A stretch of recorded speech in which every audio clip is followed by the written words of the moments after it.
You know, attorneys usually don't get applause, so I really appreciate that. Supervisor, thank you for attending tonight. I think it means a lot to us in the community. My name is Kuwada. I'm a staff attorney at the Asian Law Alliance and a member of FIRE, proud member of FIRE. I'm here tonight to talk to you about the constitutionality of detainers. There's multiple problems with them, I believe. As evidenced by our Pledge of Allegiance, justice for all is a fundamental concept to our form of government. The existence of detainers defies equality and fairness, and even flies in the face of our sacred Constitution. How so, you ask? Well, first, detainers automatically create harsher penalties for those who have already been assigned punishment by our government, or maybe no punishment at all. Remember, detainers are placed on suspected individuals who have already been processed by our system of justice and are an added penalty for those with status in the United States would not receive. Second, detainers violate the 5th and 14th Amendment due process clauses.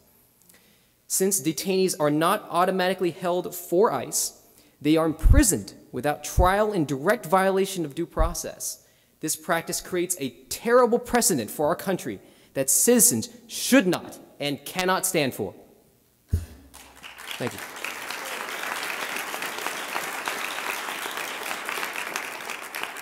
Third, detainers violate the 5th Amendment's ban on double jeopardy.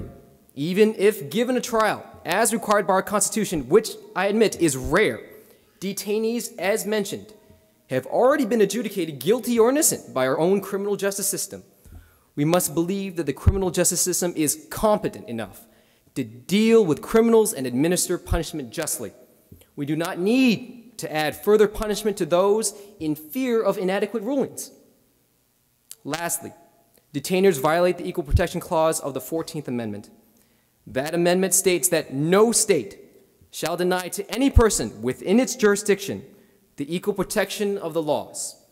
If we allow detainers to persist in our community, we are creating separate systems of justice, as mentioned. One for U.S. citizens and one for everyone else.